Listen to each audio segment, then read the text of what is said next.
Russia has apparently decided that they would just like Alaska back, but I'll explain why they shouldn't have it, why they won't, and show a few other things this represents. Also, Jussi Smollett was sentenced to 150 days in prison, but before I could even talk about it on this podcast, he got out of jail. Finally, the Senate passed a bill that may make daylight savings time permanent. This is stupid. Allow me to explain. We'll explore all of this and more today on Right Side of the Road.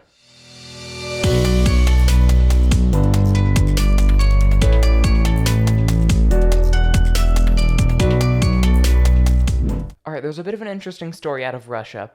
Apparently, Russia would just like Alaska back.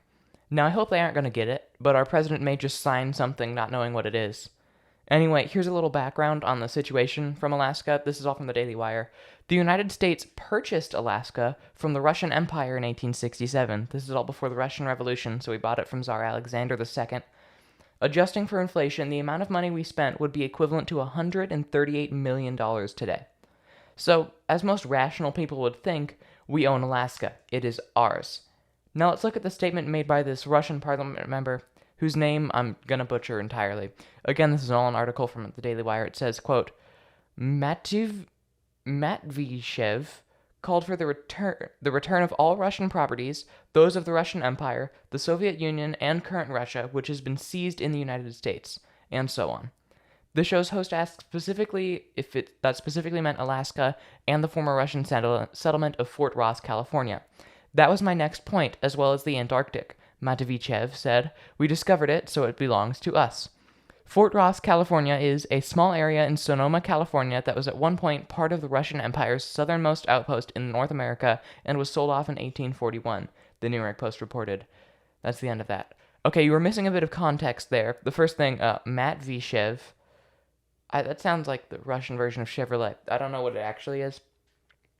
That was the guy speaking for the Russian parliament, and the show was a show that this man appeared on. Alright, first of all, this just isn't going to happen. The Republican governor of Alaska tweeted saying that Alaska was ready to be defended with troops standing at the ready. So, I don't know what our president could do about that. He can always find a way to screw things up. Anyway, Alaska, was ready to be defended with troops. Second of all, Russia, come and take California. You won't get much out of it except Disneyland, but we have Disney World in Florida, so I guess it'll be okay. Third, I want to look at Matveychev's line saying, "We discovered it, so it belongs to us." And this is true for a short amount of time.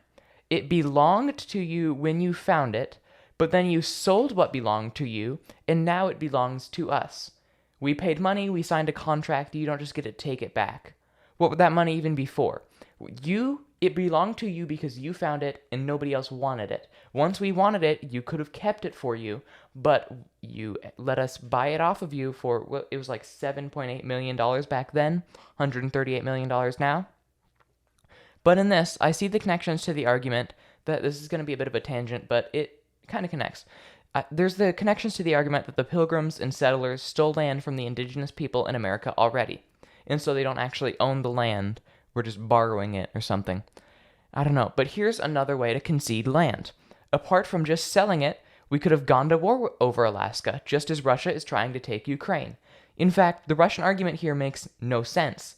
As this Matveychev is making these claims, there are Russian troops at that very moment trying to take Ukraine, which does not belong to them. Anyway, this just goes to prove that that war is the second way to take land, or just giving it away, aside from monetary transactions. But while we're here, I might as well debunk the argument against American settlers, because living in America is great. I would love it. I would hate it if they didn't explore. Anyway, America did not steal land any more than the indigenous peoples did. For centuries, tribe after tribe after tribe took land from one another. That's just the natural order of things. All we did was partake in said natural order, following the centuries-old precedent. If anyone has the right to complain, it's the very first tribe to set foot on North America, but they all died off, so there's no one who can complain. Everyone who has fought for land and taken freely, so we can too. If you'd like to try to get your land back, our military can beat you faster than you can say, "I've made a tiny, huge mistake." Now let's just get to the news from the week.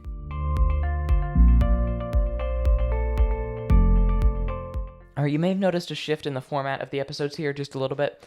This should be a new and constant thing. I've got a big story I want to go a little bit further into. That was the Russia and Alaska. Then I've got a few big stories from the week. I don't want to go too far into them, though. Finally, we've got a new segment coming up, but this is all part of the revamping of the podcast to ensure no matter who's listening, you know what is happening and how it'll affect your lives. Just another reason to subscribe and follow on Apple Podcasts or wherever you get your podcasts to listen on the go. And for those of you watching on YouTube, you might see some graphic changes soon. We'll see. Anyway, straight into things. Jussie Smollett. For a bit of background, Jussie Smollett, actual name Jussie Smollett. Jussie Smollett? I don't know. Faked a hate crime, where he paid two people to allegedly harass him, pour some unknown liquid down his back, and scream, "This is MAGA country." And this is all faked. We found the actual check with which he paid these two men. Even though the court system proved this, Jussie Smollett still seems delusional. Let's take a look at the reaction to his sentencing. Do you have any questions? No, I would just like to say to Your Honor that I am not suicidal. That's what I would like to say. Okay. I am not suicidal. Okay. I am not suicidal. I am innocent, and I am not suicidal. If I did this, then it means that I stuck my fist in the fears of Black Americans in this country for over 400 years and the fears of the LGBTQ community. Your Honor, I respect you and I respect the jury, but I did not do this. And I am not suicidal. And if anything happens to me when I go in there, I did not do it to myself. And you must all know that. I respect you, Your Honor. I respect your decision. Jail time. I am not suicidal. Okay. I am not suicidal. Stop laughing about black. I am not suicidal, and I am innocent. I could have said that I was guilty a long time ago. Now, this outburst actually got him put into, I think it was called a mental ward or something like that, a place in prison for unstable people, which makes a lot of sense because he's an unstable person.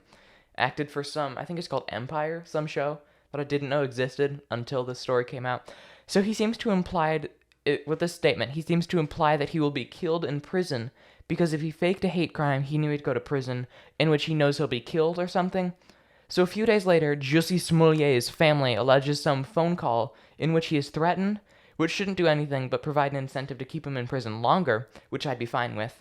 First of all, with a family that has a history of faking these hate crimes and these calls and these threats and things, I wouldn't be surprised if they paid someone to call in with this phone call. Anyway, prison is a lot more secure than the outside world is. What did they do, though? They released him. They just let the man out. He's just out prowling the streets again. I guess he does have like a 30-month probation, I think. Although the maximum penalty in prison time was 15 years, which would have been a lot better than just 150 days. And he's paying some money. He's paying some fines. But for an actor, I guess I'm betting that's not too much for him. I don't know how much Empire, which I've never heard of and most people never have, makes. I don't know how much money he makes. All right, this is from KTLA.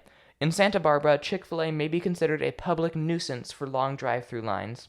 Apparently in Santa Barbara, the drive-through line can block large streets for hours at a time. This is very reminiscent of the whole Spider-Man is a menace type thing. Just for some reason, just makes sense. Now here's the thing. Santa Barbara is the nuisance if they actually do this. It makes sense to say, oh, Chick-fil-A has a lot of drive-through lines, but there's more to go into here. Their own policies are what is causing this problem. One, they don't allow new drive-through businesses or the expansion of existing drive-thrus, and they haven't for years. The only reason this Chick-fil-A drive-thru exists is that it was constructed as a Burger King before this law was enacted in 1979, and then was bought by Chick-fil-A. So first of all, Chick-fil-A can't fix the problem because the city's law won't allow it. Second of all, if no new drive-thrus have been constructed since 1979, that's why there are so many people at a Chick-fil-A. For one, Chick-fil-A is delicious. And it's also one of the only drive-thrus around. What is that? I don't want to do math right now, but that is at least 40 years. At least 40 years. Probably 45, around there. That no new drive-thrus have been constructed. So if you're looking for a drive-thru, your supply is going to be pretty low. All right, we're running out of time, so let's just get to what I'm calling the worst of the week.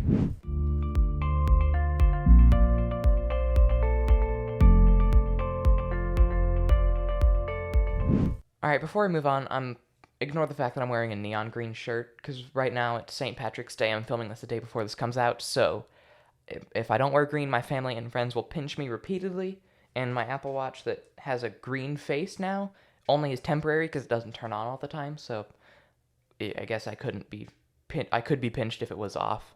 So, anyway, here's our final segment. I'm going to talk about one story or person that is the worst person or story of the week. Then I'm going to tell you what, if anything, you can do about it. This week we're covering daylight savings time, and there's been a bipartisan effort in the Senate to make daylight savings permanent. Now you might think, the sun is a giant ball of flame, why does it need saving? And you'd be very right to think that. The concept behind daylight savings time is to move your clocks, just change time itself all of a sudden, to get an extra hour of daylight in the evenings. Now, for years, the defensive argument of daylight savings time has been that farmers like it, but that is anything but the truth. Daylight savings actually makes it worse for farmers. Why? Well, they milk their cows every morning, and the cows don't need to look at the clock to decide when they need to be milked. That's not how it works. They don't read. They do it based on what time it actually is. So when we're on daylight savings, the farmers are getting up in the darkness to milk their cows. Now, I hear the argument that people want more light to work in the evenings, but those are the same people that just stay inside in the evenings watching TV or working from home on their computer. It doesn't actually make any sense. They don't do anything or utilize the extra hour of daylight that they just artificially created. This means that anything in the morning is terrible as well. Take kids walking to the bus stop. For many months out of the year, these kids will be walking to the bus stop in pitch black. Yeah, that sounds safe. I mean, leftists really don't care about kids very much, so I guess it kind of makes sense, but this is a bipartisan effort. It's not just blamed on Democrats. Alright, so this bill proposes that we don't convert back to standard time in the fall. It proposes that the hour of sleep you all just lost, and I say you all because I live in Arizona, and I don't know what the story is, but basically Arizona's just like, screw Congress, and we haven't done daylight savings ever. Anyway, this bill proposes never switching. You're never going to get that hour of sleep back. And I just told you why daylight savings time is terrible, so why not just switch to standard time? There are actually reasons for it. For one, your circadian rhythm is better with standard time. And that sounds like I'm trying to indoctrinate you into some kind of cult, but that's later. I don't know what... Circadian rhythm sounds like we're cicadas, but... Anyway, you were designed to wake up with the sun and go to bed when it gets darker. That's just how it works. That's how biology works. And again, the left doesn't like biology, but this is a bipartisan effort. It would be a lot better if we just switched everything to standard time and never switched again as we do in Arizona. And that's why this bill, and those who wrote it, are the worst of the week. And that's all I have for you today. Be sure to subscribe and share this with your friends. Thanks for watching. Go get him.